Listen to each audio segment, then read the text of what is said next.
Then, shifting gears, let's talk about updates to the Dr. Disrespect situation. Right, some internet news, because he just hosted his first stream since taking a break after those allegations that he inappropriately messaged a minor. But that's also not exactly right. I mean, he himself also wrote in a statement, were there Twitch whisper messages with an individual minor back in 2017? The answer is yes. So we described them as casual, mutual conversations that sometimes lean too much in the direction of being inappropriate, but nothing more. Right, and especially since he released his statement, which he also ended up deleting, there's been a ton of fallout. With that including Doc's, aka Guy Beam's YouTube channel being demonetized, and a Rolling Stone article reporting that the messages between Doc and the minor were, quote, sexually graphic. And while Doc has been on this quote-unquote vacation, now with his latest stream, he said he wanted to offer his side of the story, seemingly in addition to his last previously deleted statement. And so with this, what we see is that he addresses the former Twitch employee, Cody, that came forward with the allegations and says that he suspects this was a coordinated attack against him. At one point, Doc then goes on to say that he deliberately chose the words that he used in his statement to bait reporters. You also said the word minor, Cody.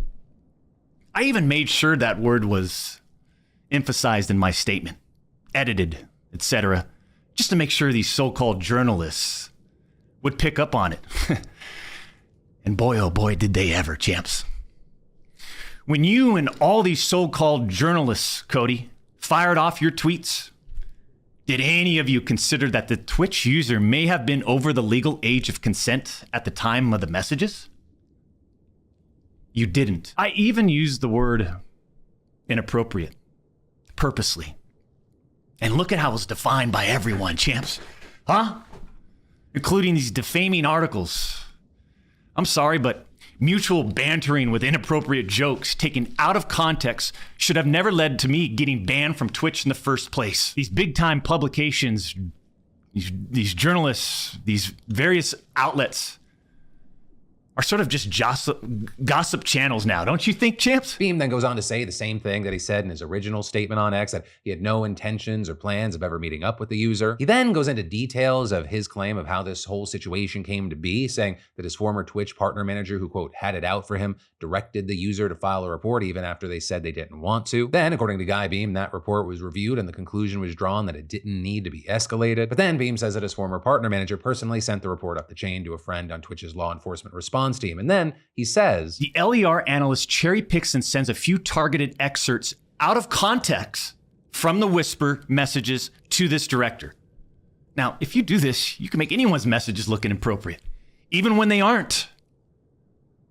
Within less than 1 hour, this LER analyst and his director have made the decision to suspend me from Twitch. The same people that made this decision admit internally that the messages did not constitute sexting.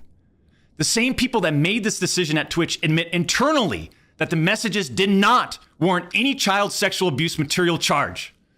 Twitch makes this decision to terminate my contract and ban me while admitted they did not perform any legal analysis of whether the messages exchanged were illegal in any way. Twitch makes this decision to terminate my contract and ban me while admitting that they never investigated the age of consent in the jurisdiction where the user's messages were sent and received. Twitch makes this decision to terminate my contract and ban me without ever interviewing me, the user, or any other third party, including the partner manager. It's unbelievable! Now here, it is worth noting that everything Doc has said in this video, it is just words. And pretty much everything with this story is just words. Right? Guy Beam as well did not include any messages, any documents, or anything to back up his claims. And actually regarding people in his chat saying, hey, release the messages, it led to this moment. People want to show the message, release the messages, show the messages.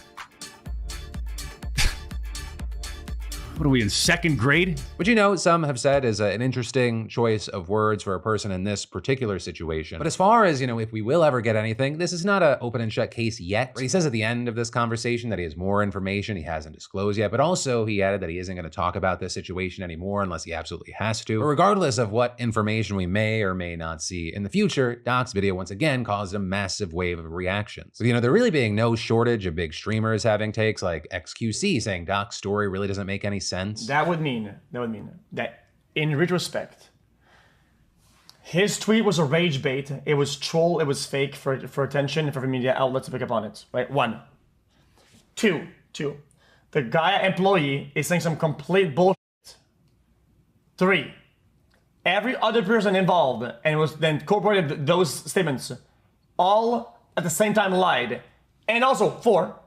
Twitch banned one of their biggest money cow that they could ever get, one of their biggest icons, money-making machines, their poster boy for their company, banned him outright for not sexting a not minor.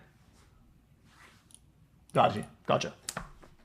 I believe it. You also had folks like Hassan Piker pointing out that even while addressing this very serious situation, Doc was still maintaining his character. Dude, you're literally dressed up. Gorgeous, athletic, successful, How are you college doing a degree, character? college athlete, bourbon business, How are you gaming doing student. a character in the beautiful midst family. of being And trust me, like we worked in the hard. midst of like pedophilia allegations? improve I'm as a losing person. my mind, bro. Also, amongst those reacting to the situation, you had some of Doc's old friends and allies like Dr. Lupo and Nick Merckx slamming him. And every single time he talks about it, it's going to be sugar-coated. It's going to be dumbed down, because at what point do you expect someone to say, yeah, I wanted to f a teenager? Do you think he's going to say that?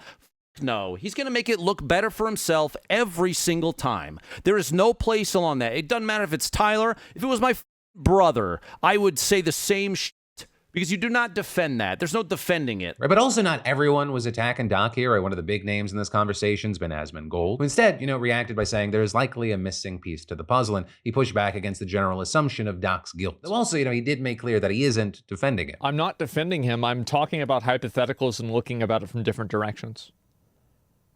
And I know that to people that have already made up their mind about this, I understand this might be upsetting.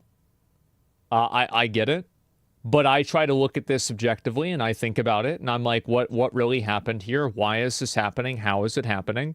And what really makes sense out of this situation?